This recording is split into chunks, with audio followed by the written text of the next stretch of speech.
Welcome to the A.L.I.V.E Active Shooter Survival Training Program, where the experts break down active shooter incidents to discuss and assess each event to help you stay alive. This is your host, security expert and creator of the A.L.I.V.E Active Shooter Survival Training Program, Michael Julian. Hey, everybody.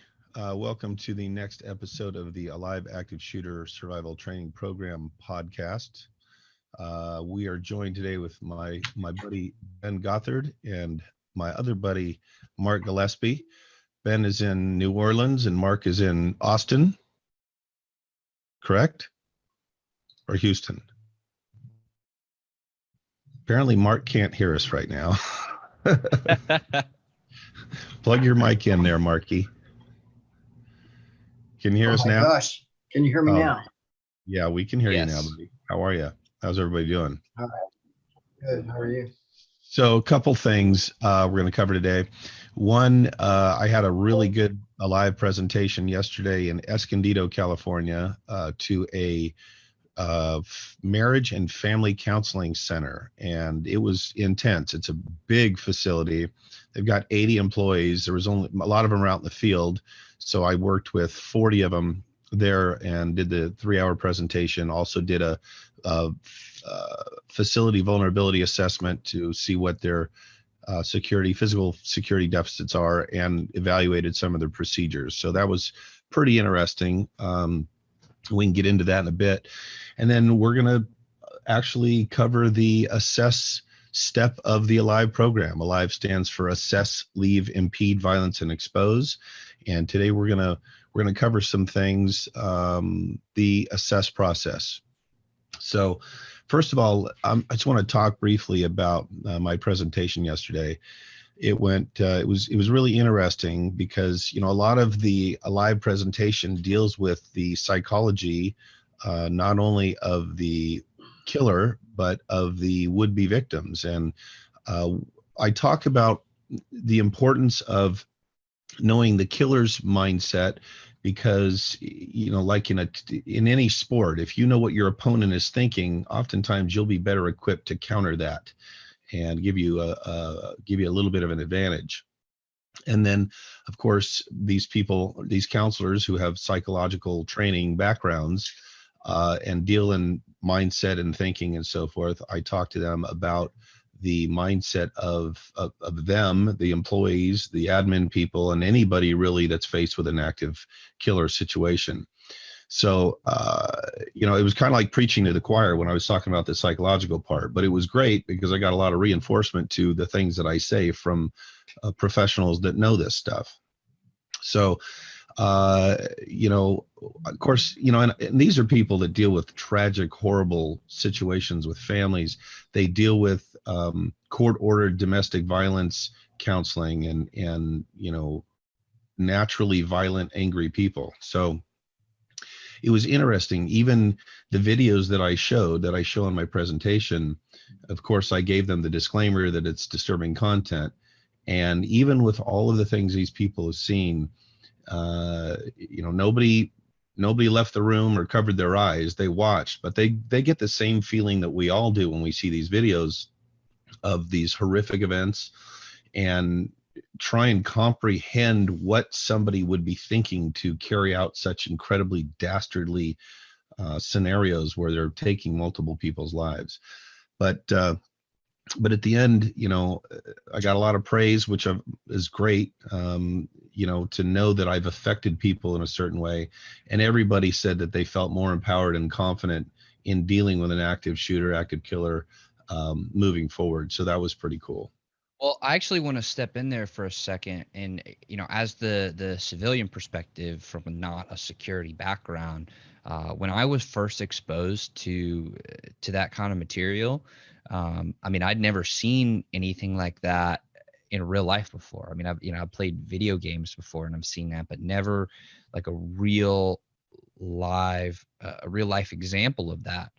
And it was something where it was hard to watch in the beginning, but I'm so glad that I did, because now I feel empowered. I feel like it's not there is no shock value to it anymore. It's at least drastically reduced to the point where, I don't have to go through that initial, oh my God, I can't believe this is happening. Now it's, oh my God, this is happening. I know what to do. Let's take the next step. So I actually think you bring up a great point of, while that, it is really hard to talk about these things, or it can be, at least in the beginning, and definitely to see some of the graphic videos.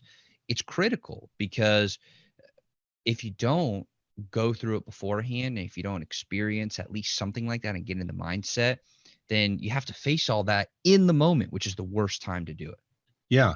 So you essentially, that first shock that may send you into that paralysis of fear is kind of over, because now you've seen it. You can get past that step. So you're more ready and able to react without that, that freaking, wow, I can't believe this is happening, because you've actually seen it happen before. That's a good point. Right. And it's like, with any professional, you've heard it takes 5,000 or 10,000 hours to master something.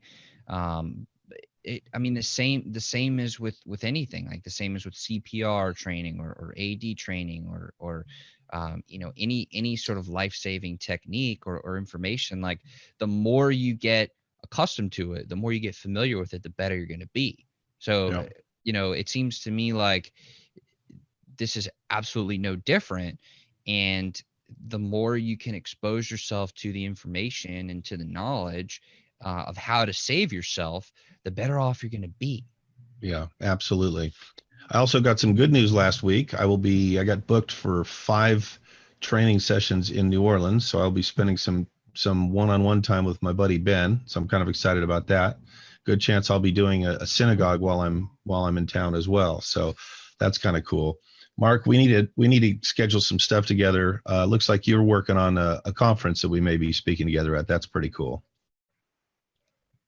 Yeah, we're looking forward to that. Should be in November. Good. More information to follow. Good. Yeah, I've got one in Memphis, and then flying immediately that evening to New Orleans for 3 more in the next 3 days. So I want to get into, like I said, we're going to cover, this is not just let's talk about things that have happened in the past. Let's talk about ways to save ourselves in the future. So I'm going to do a quick screen share and get into the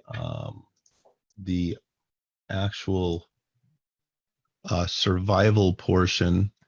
Actually here, still working out how to use this fancy technology stuff. So let's do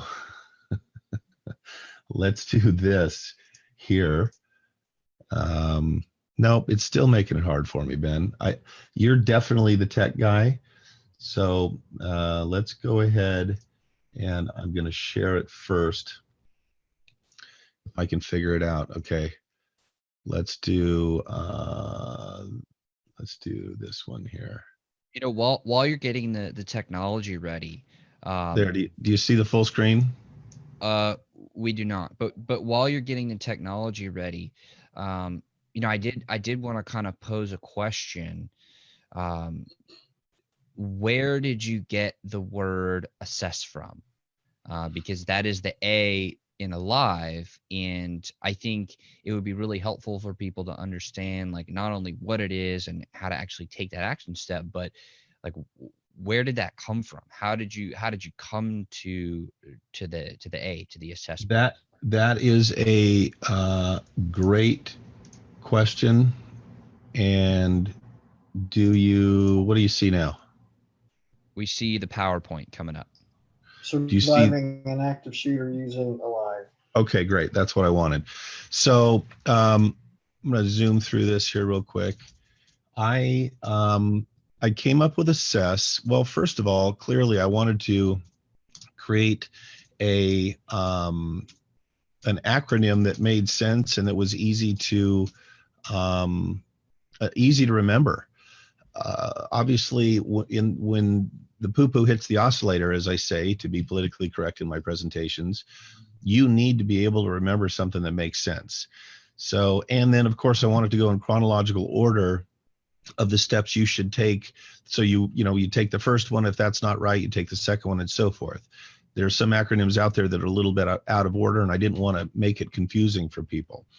So A.L.I.V.E made real good sense when it comes to that sort of thing. And it was perfect because I wanted the first step in this program to make you stop and think about what is happening. I wanted it to be something that is a reminder of, okay, I need to focus on what is happening and what I'm going to do next, instead of freezing in fear of being overcome and paralyzed by the idea of never seeing the people that you care about again. So assess was the perfect word to come up with. And you see it okay? Yep.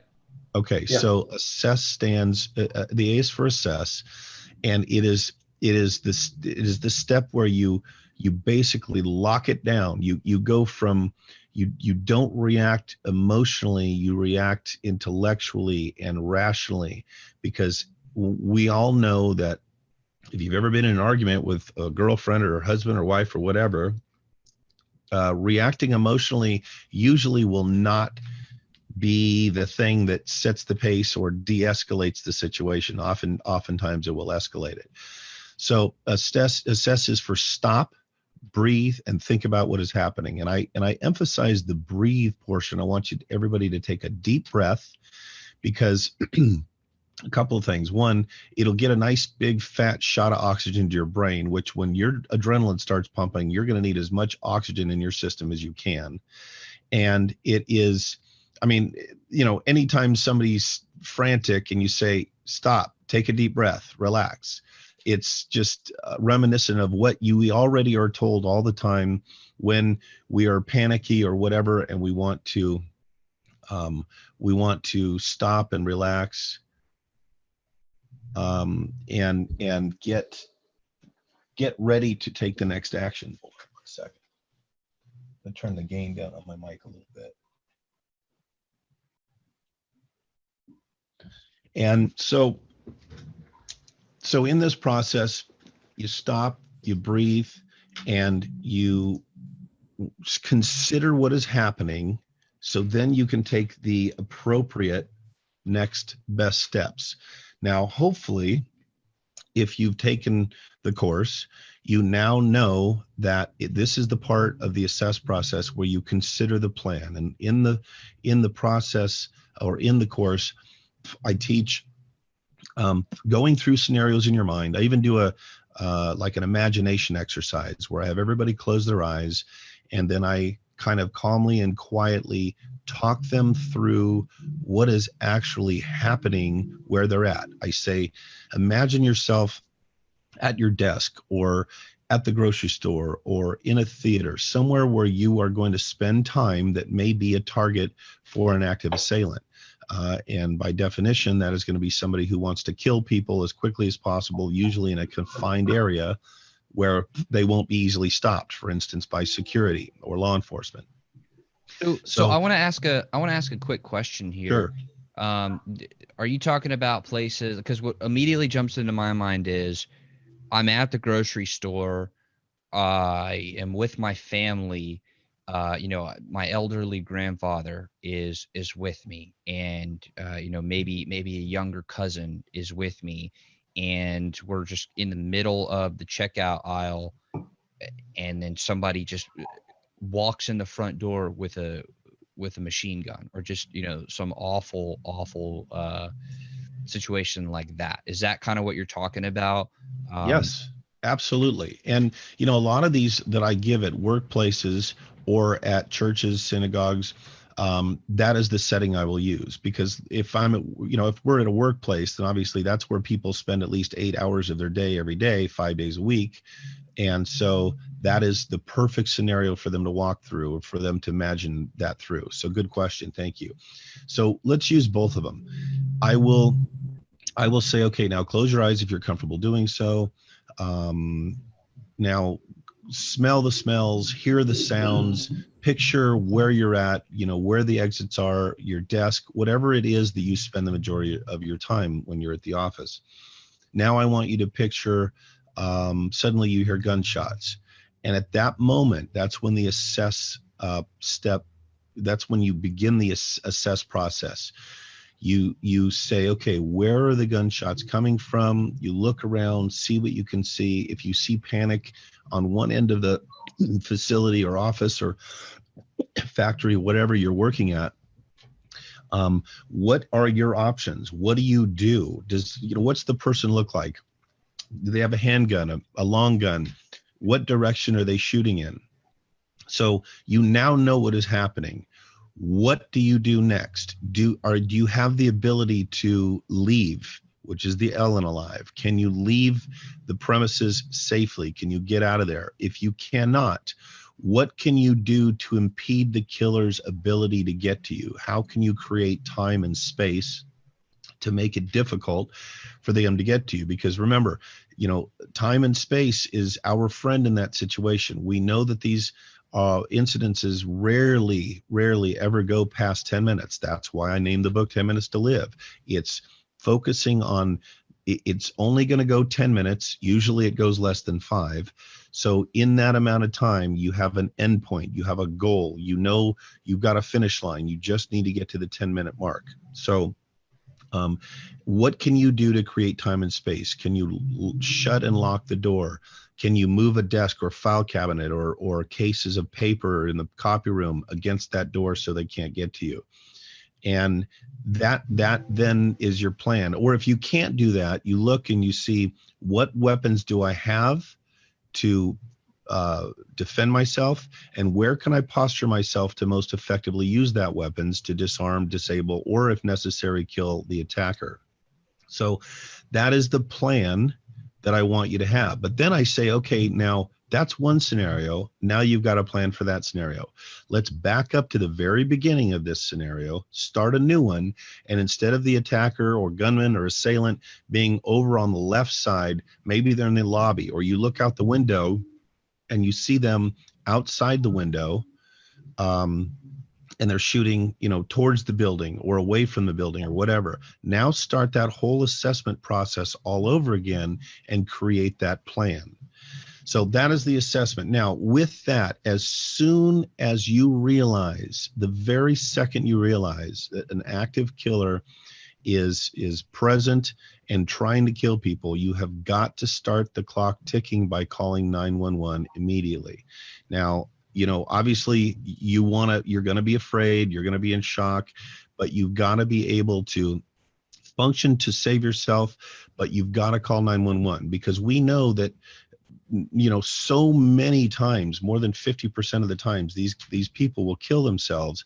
And very frequently it is either when law enforcement arrives, sometimes before law enforcement arrives, when they arrive, when they hear the sirens of approaching law enforcement, or when law enforcement gets there and they engage the attacker. Now the attacker they're on the defensive. They're not as focused on killing innocent people. They're focused on either self-preservation, killing themselves, or engaging law enforcement. So they take their focus away from you, from the potential victim. And so the sooner law enforcement, and we know now that their rules of engagement have completely changed. They now focus on engaging the attacker to draw their fire, to kill them, whatever, to keep them from focusing on killing the innocents. So we got to call 911 and get that clock ticking. But the assess process, in essence, is you assess your situation before you act. You want to know what you're supposed to do and what is going on before you act, so you don't run right into the line of fire or do something emotionally that ends up getting you hurt. So I have a quick question here. It seems like there are a lot of things that we need to be cognizant of here. We need to have a plan, and we need to think about these things before it actually happens. It seems like we need to then adjust the plan and customize it for whatever situation, horrible, tragedy we find ourselves in. We need to also be calling 911.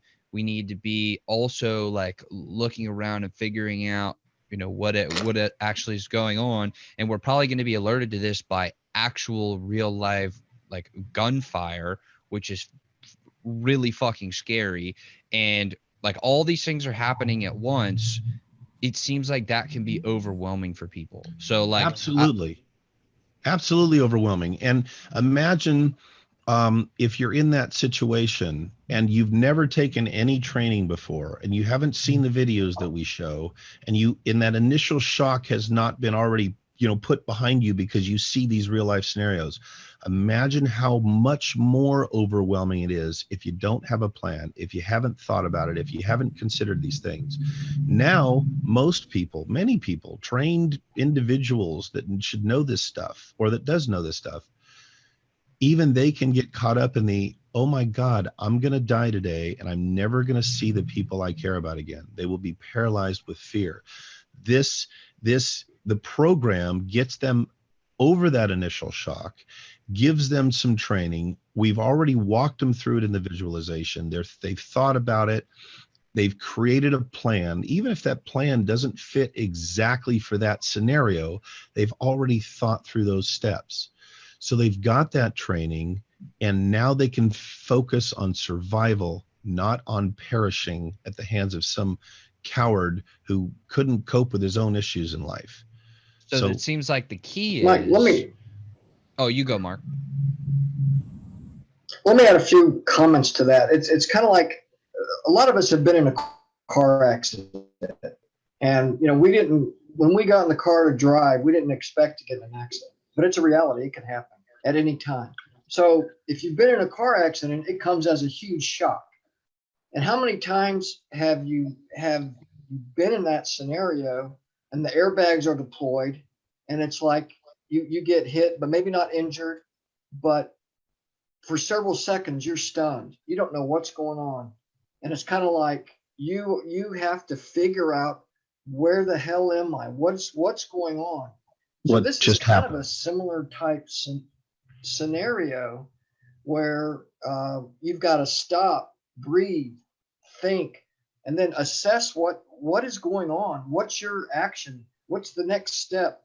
What terrible things are about to happen that you don't even know of? And I thought we were going to start talking a little bit about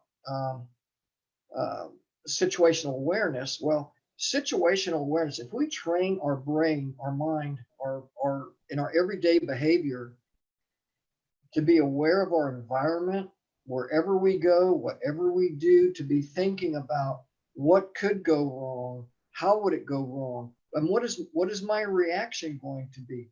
Going into a restaurant, going into a store, looking for exits, entrances, bathrooms, storage closets, whatever. If we start thinking along those lines, when we get into a high stress situation like a car accident or an active shooter scenario, we're going to be right there in the right frame of mind to be thinking about what needs to be done next. How are we going to assess this situation? And that assessment, those few seconds of assessment, are going to spell the difference between life or death. Yeah, life Mark, or death for us, and life or death for other people. That is such a great illustration. It's so true. And that's why military and law enforcement constantly train for this stuff. So they're already ready. They know their plan. They know how to react. And the more you train and the more you drill, the more it becomes second nature. The less you're thinking about, what do I do? The more you're thinking about, I know what to do, so now I'm going to do it. And, even just having that confidence, a perfect example of that confidence is when Liz Moreno, one of my former students, was in Las Vegas at the Route 91 Music Festival on October 1st, 2017. And when that shooter, and I won't mention his name, we're trying to get away from any kind of notoriety whatsoever for these people. We want to forget them, but we want to learn from their incidences. When that happened, she told me, I had this sudden sense of calm when I realized, wait a minute, I had this training, I know what to do. So when this happened and it clicked that, hold on a second, I've had this training. That's when she realized she had to act. And it is her belief that realizing that, defying what her boyfriend said, which was laying on the ground with a whole bunch of other people in the middle of that field that the shooter was shooting into, she said, we've got to go. And he said, no, we got to stay here. And she said, look, I'm going with or without you. So he said, okay. They jumped up, grabbed hands, and took off running. And she believes that's what saved her life. So that's exactly right. At this point, we have to think about what is happening and what our options are, because let's face it, run, hide, fight, great foundation. But you can't always do it in that order. You want to consider those steps in that order, because frankly, getting out of there is what you want to do first if you can. You're not going to consider, hey, I'm going to fight first, because the shooter may be far enough away and pointed another direction that you can get out. Deciding to fight right away would be the wrong thing to do if you can get out of there and save your life, because fighting them may end up getting you killed. So at this vital step, you stop and you think about what is happening, and now which of these next steps are going to be the most appropriate to save my life. You can't just take off running. You can't just leave if leaving is going to be the option that gets you killed, because the guy's walking right down the hallway at you. You're going to walk right into the gunfire.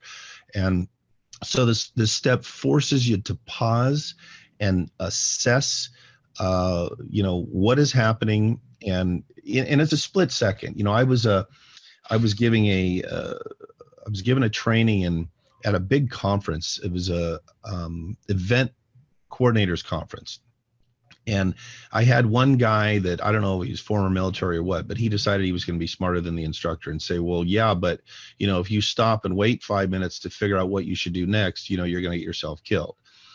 I'm not talking about a 5-minute pause. I'm talking about 5 seconds, because when you're in that situation and the adrenaline's pumping, you've heard my life flashed before my eyes in a matter of seconds.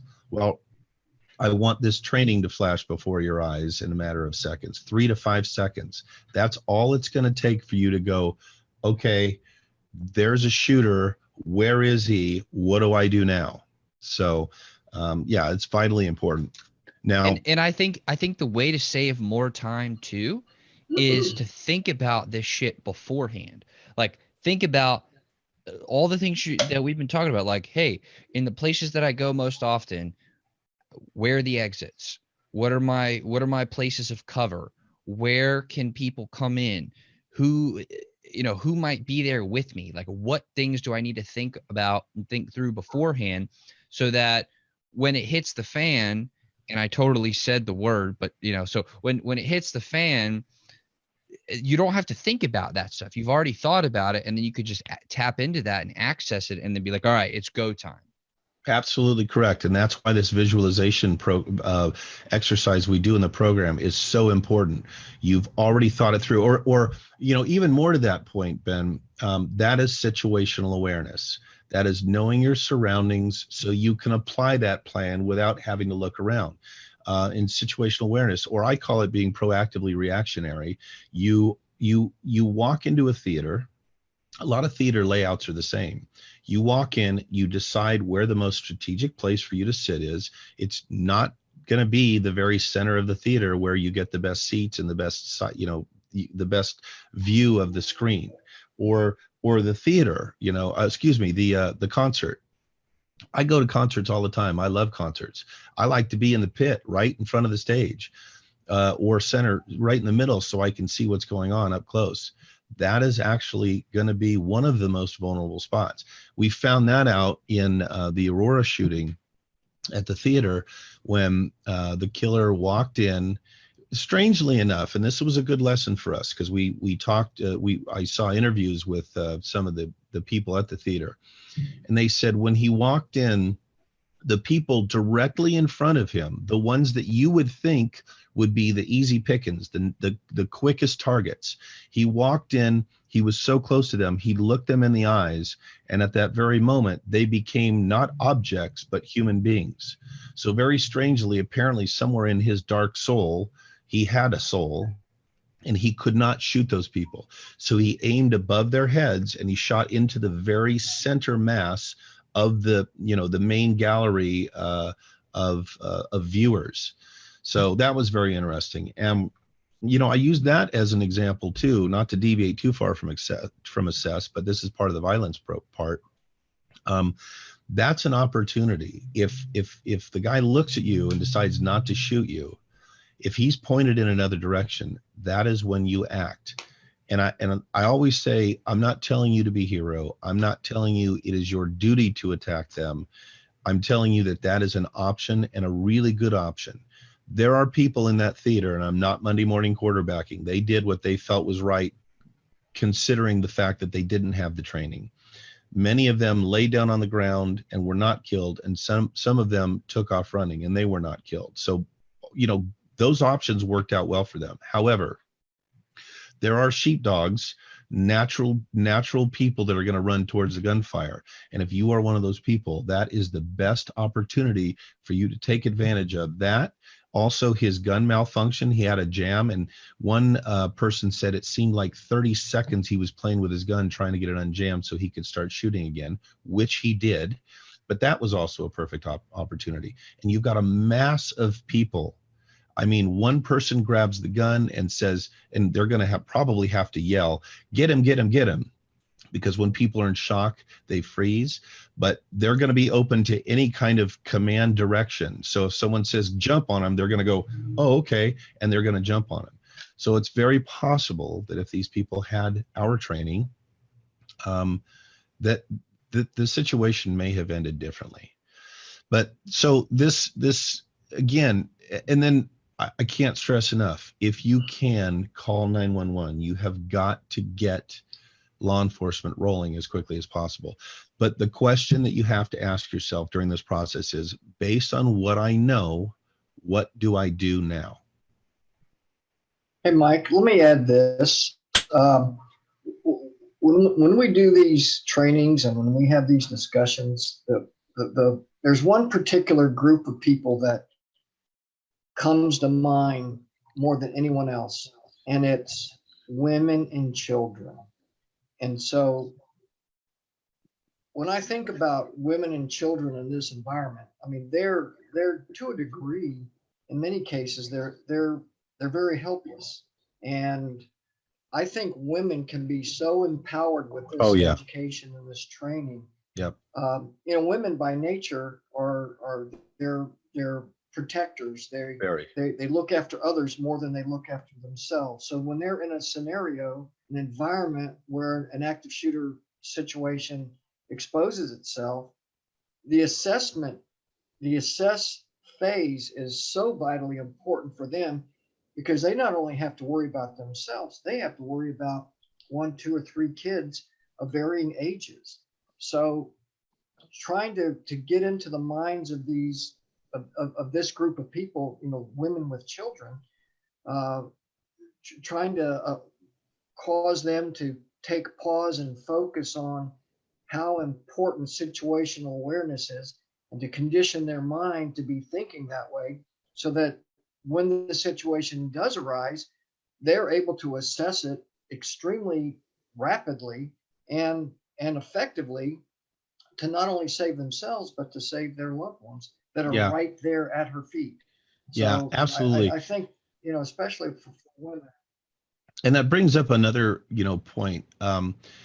We talk about the individual acting by themselves, but something that obviously has to be considered, covered, and done during these situations is, how are we going to protect our loved ones?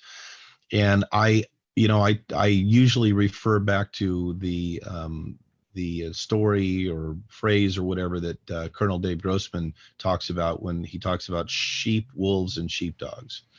Now, there are people in this world, whether they were born that way, they were brought up that way like I was, or they were trained that way, military, law enforcement, or private security, There are people that will just simply automatically go towards the gunfire. Their initial reaction is, okay, motherfucker, you want to kill me? Well, guess what? I'm going to take you out first. Those are the sheepdogs. And then there's the sheep, and the majority of society are sheep. So it's not a bad thing. It's just they are not the aggressors in the situation. So, I wish, I wish we knew the profile of all these people. I wish we actually knew what they look like, how they acted beforehand, and how they're going to act during these incidences. But we don't. We know that they're there to kill as many people possible in as short amount of time as possible. But we don't know if they're going to shoot left, middle, if they're going to do like the Aurora shooter and look over the people in front of them because they became human beings, not objects, and shoot above them into the crowd. We don't know what door they're going to come into. So there's no exact perfect formula to do this. So going back to your point, Mark, if you visualize what I talked about, if you go through this visualization exercise and you add these other factors, like you're in a theater with your two small children, is that going to change what you do? I mean, many people would probably automatically jump on top of their children to shield them from any kind of, bullets, from any kind of gunfire. That makes sense. A lot of people would do that. I would imagine even many sheepdogs would do that. It comes down to the circumstances, the opportunity, and the mindset. But no matter what, having that survival mindset, you are going to be in so much better shape to react appropriately, to save your loved ones and do what is necessary, because your attitude is not the victim mindset, not the I'm going to die, I'm not going to see my people, my loved ones ever again. It's, okay, I'm not going to die today. I am going to take action, whatever that action is, and I'm going to make something happen. Because doing nothing, as we saw in the New Zealand mosque shootings, doing nothing will simply get you killed, because you're a perfect easy target for the assailant. So that was a really good point. Really good point. So I think that pretty much covers the assess process, the assess step in A.L.I.V.E. And again, it just comes down to hopefully with this training, you'll have the confidence, knowing you've got the training, to suppress that initial reaction of fear, of paralysis, of shock, and say, wait a minute, like it did Liz Moreno, and say, wait a minute, I am empowered. I have had this training. I know I've got to do something. And now they focus their mind on doing something instead of nothing. And again, the reason that I believe this process had to be in the acronym is when you're in that situation, you think, okay, what is the first step? It just says, everything else stop. I'm going to focus on a rational conclusion rather than an emotional conclusion, because in this situation, excuse me, an emotional reaction will oftentimes lead you in the wrong direction. Mike, the assess phase, keep in mind that lives throughout the event. So you're always in a state of assessing, even during the leave and ped violence exposed. So I think it's important for people to think that although assess is the first stage we think of, it lives throughout the experience. Yeah, you're constantly assessing, and then I bring the assess up at the end for the E, which is exposed, because at that moment you're now back to assessing, okay, is this thing over? Can I leave where I am? And then how do I do it? Do I do it carefully? Because who knows, there might be a second shooter. They may have just been reloading. So yeah, I think that's a good point, Mark. You're definitely assessing throughout the entire process. But this is the step that gets that assessment process beginning. So it's vitally, vitally important. Luckily, We've not had any active assailant events this last week that I'm aware of. Again, I get Google alerts every day of anything related to active shooters. And so I get stuff that the main media doesn't show on all the networks. But I did not get anything to indicate that there was any other active shooters this week. So thank goodness. According to the new report on mass attacks in public spaces, with the statistics showing that they're happening at least twice a month now. So I'm, with any luck, during our next podcast, we'll have nothing to report, on that front. We will, however, in our next podcast, go over the A.L.I.V.E process, and I'll go ahead and share that real quick. The A.L.I.V.E process is, that's not coming up, is it? I'm still working on this. There we go. The A.L.I.V.E process. So just real quick, that's kind of that's the run portion of the run, hide, fight. And that's just all about escaping, but doing it smart. So we will definitely, can you see A.L.I.V.E? Yep. Okay. Yeah. We'll definitely be touching on that a little bit, about leaving the danger zone. And, in my presentation, and again, I'm a big proponent of run, hide, fight. I think that's the foundation that all the guys like us build our programs on. But it was the first version, and the first version of anything is not quite perfect. So the video they show, the Homeland Security video that they show people running out of the building and going down outside next to a wall, but there's multiple windows on the second floor overlooking the area where they're all bunched together. So I tend to preach, if you can get out and keep running, and if you can run away with something, some cover between you and where you think the shooter is, do that. So you're not being shot at from a doorway or a window down, and, be easy pickings. So, we always talk about, if you're going to leave, if you can leave, you leave, and you keep on leaving until you're in a safe area, but you're always making sure that you call 911 first. We've got to get law enforcement rolling, because since Columbine, their training has improved dramatically. They know exactly what to do. They engage the shooter right away. That's what has to be done. So anything else before we part from you guys? Not for All me. right. So again, next podcast, I think you covered it good. Thank you. We'll be talking about the A.L.I.V.E process. The L in A.L.I.V.E is leave. We're going to talk about that, get more into detail on it. Hopefully we won't have any new events to cover. If there's something to the viewers, if there's something that you want us to cover, if there's something, an event you want us to break down, compare to what happened and what could have happened if the A.L.I.V.E process had been practiced by the people, the victims, and the people that were involved in that incident, please let us know. We're happy to cover that stuff. And gentlemen, if you have nothing left, I would like to thank you again for your participation. For more information on the A.L.I.V.E program, go to activeshootersurvivaltraining.com.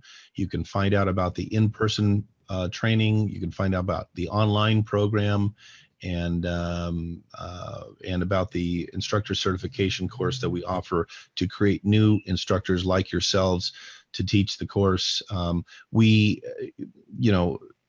The thing we're trying to do here with this program and with this podcast is get the word out, get the training out. I don't care that I'm giving this stuff away for free, as long as people learn it. I want everybody to understand what to do, become empowered, do not have a victim mindset. Consider the security mindset so that you can be prepared, have situational awareness, have proactive reactionary mindset. And so, and then when the event begins, then you switch over to the survival mindset, and you do whatever it takes to survive. So guys, I want to thank you again for your participation. I hope you have a great day, and I'll see you next week.